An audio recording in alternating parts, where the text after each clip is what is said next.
샬롬 할렐루야. 요한일서 3장 21, 22절요.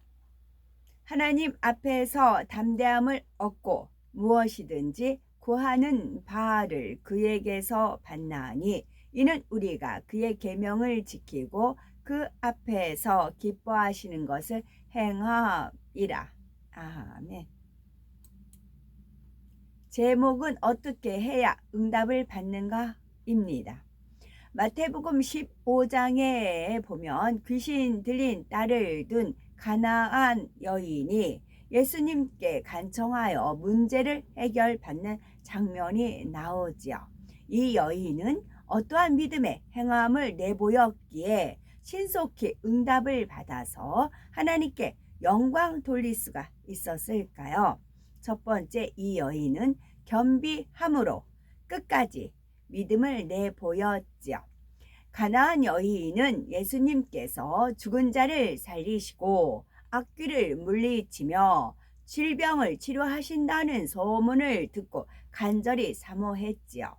예수님이라면 귀신 들린 딸을 능히 고쳐주실 것이라고 믿었기 때문입니다. 때마침 예수님께서 어디 계시다 하는 소문을 들은 이 여인은 기회를 놓치지 않고 나아가서는 큰 소리로 주 다윗의 자손이여 나를 불쌍히 여기소서, 내 딸이 흉악히 귀신 들렸나이다 라고 부르짖습니다. 그런데 예수님께서는 아무 대답도 하지 않으시다가 나는 이스라엘의 집에 잃어버린 양 외에는 다른 데로 보내심을 받지 아니하였노라 하시지요. 이에 여인은 예수님께 절하며 주여 저를 도우소서 라고 간청을 합니다. 예수님께서는 자녀의 떡을 취하여 개들에게 던짐이 마땅치 아니하니라 라고 말씀하시지요. 이는 여인의 믿음을 테스트해 보시기 위함이었습니다. 만일 여인이 믿음이 없었다면 이런 상황에서 내가 개취급 당했다면서 몹시 자존심 상하여 떠나버리거나 나는 응답받을 수가 없나 보다 하고 낙심해 버릴 것입니다. 하지만 여인은 주여 올소이다마는 개들도 제 주인의 상에서 떨어지는 부스러기를 먹나이다 하며 철저히 자신을 낮추고 끝까지 믿음을 내보였지요. 이에 예수님께서 여자야 네 믿음이 크도다, 네 소원대로 되리라 하시니 여인의 딸이 즉시 치료를 받았습니다. 이처럼 여인이 응답받을 수 있었던 것은 자신을 철저히 낮추는 겸비함으로 변함없이 끝까지 믿음을 내보였기 때문입니다. 그러면 기도에도 응답을 받지 못하는 이유는 무엇일까요? 그것은 첫째로 죄를 품고 기도하기 때문이고, 둘째는 형제와 불목한 상태에서 기도하기 때문이고, 셋째는 욕심으로 기도하기 때문이고, 넷째는 의심하면서 기도하기 때문이고, 다섯째는 계명을 지키지 않고 기도하기 때문입니다. 기도해도 응답을 받은 이유를 살펴봅니다. 하나님께서는 사랑하는 자녀들의 기도에 반드시 응답해 주십니다. 요한복음 14장 13절을 보면 예수님께서도 너희가 내 이름으로 무엇을 구하든지 내가 시행하리니 약속하셨지요. 그런데 열심히 신앙생활을 한다고 하고 기도하는데도 응답받지 못하는 이유는 무엇일까요? 첫째로 죄를 품고 기도하기 때문인데요. 시편 66편 18절에 내가 내 마음의 죄악을 품으면 주께서 듣지 아니하시리라 했습니다. 사람의 마음에 죄악을 품으면 원수 마귀 사단이 방해함으로 응답받을 수가 없습니다. 하나님 앞에 자신의 죄를 철저히 회개하고 구할 때라야 기도에 응답이 임하는 것이지요. 둘째로 형제와 불목한 상태에서 기도하기 때문에 기도해도 응답을 받지 못한 이유 중에 하나입니다. 마태복음 18장 35절에 너희가 각각 중심으로 형제를 용서하지 아니하면 천부께서도 너희에게 이와 같이 하시리라 했습니다. 내가 형제를 용서하지 않으면 하나님께서도 내 죄를 용서하지 않으니 응답받을 수가 없습니다. 그러니 부모, 형제, 동료 간에 불화를 했다면 먼저 화해해야 하는 것이지요.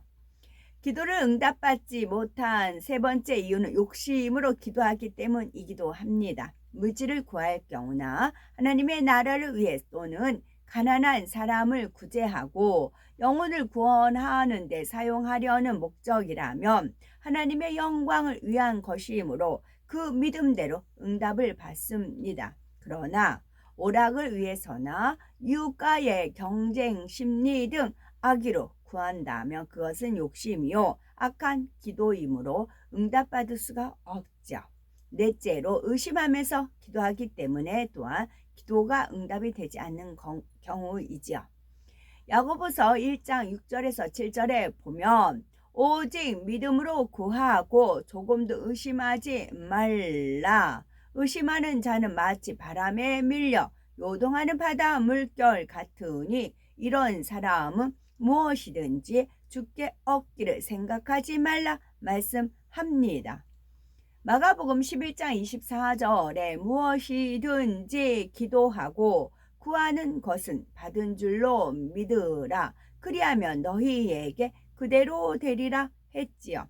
현실적으로 아무리 불가능해 보여도 믿음의 조상 아브라함처럼 조금도 의심하지 않으면 하나님께서 그 믿음을 기뻐하시고 응답해 주십니다.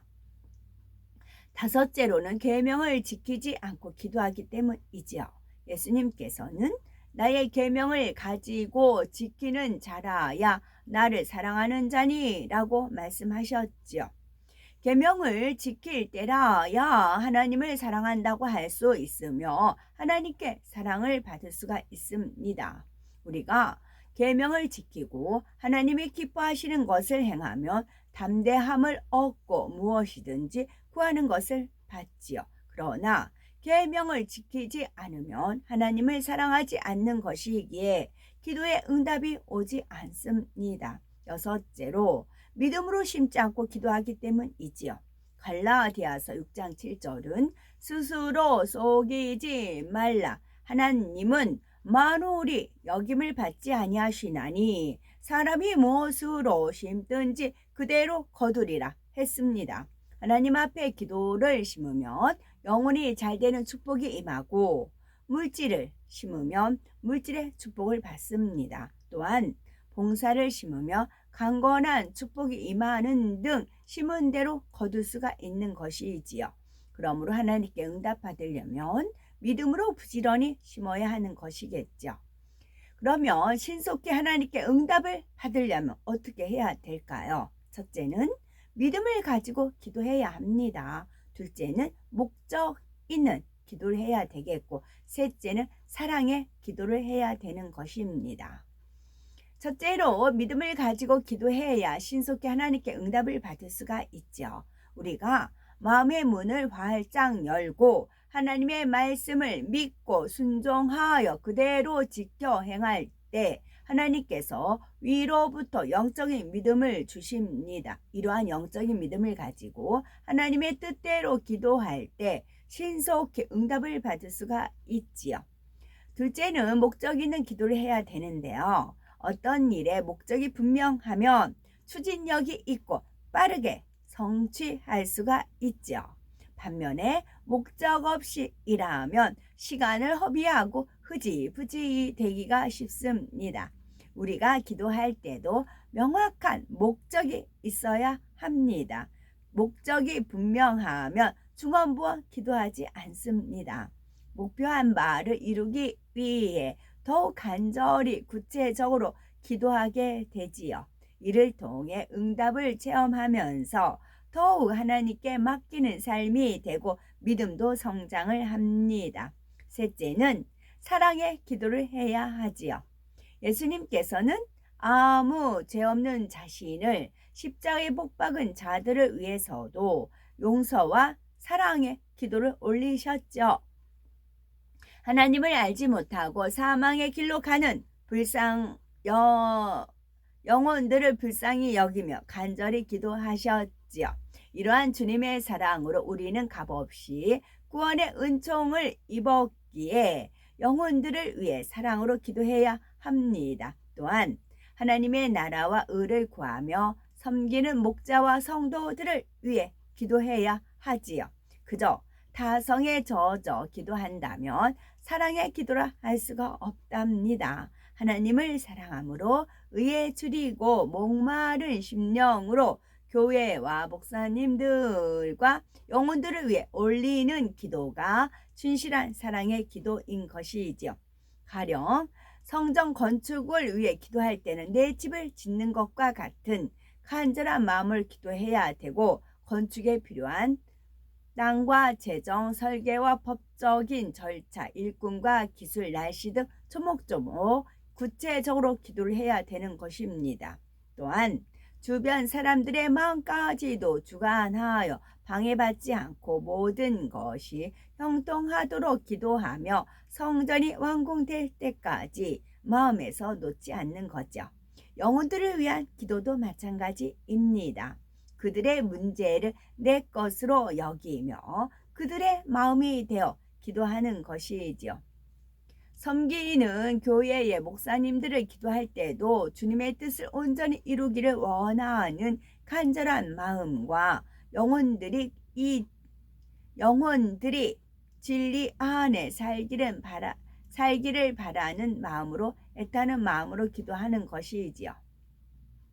나는 과연 어떠한 기도를 하고 있는지, 형식적으로 기도하지는 않는지 점검을 하셔서 사랑과 믿음의 기도를 올림으로 늘 응답과 축복이 넘치는 우리가 되어야 되겠습니다. 아멘. 한숨, 한국. 한숨이 한자가 한숨 막 크게, 숨을 크게 쉬는 거 한숨 쉰다 그렇게 하잖아요. 근데 이제 숨이 한 가지다 그런 뜻도 있고, 그래요. 한이라는 그런 것이요. 우리 이렇게 말하는 목소리 있죠. 목소리가 다 틀리죠. 쌍둥이는 좀 비슷하더라고요. 목소리가 그래도 이제 음파 이렇게 하면 좀 틀리겠죠. 각자 목소리가 있어요. 그 목소리는 어떻게 나오냐면, 어제 제가 유튜브에서 이제 공부를 했어요. 숨 있죠. 각자 숨을 쉬잖아요. 숨이 성대라고 하더라고요. 숨이 성대를 통해서 목소리가 나오잖아요. 그럼 목소리 니꼬로 숨이래요.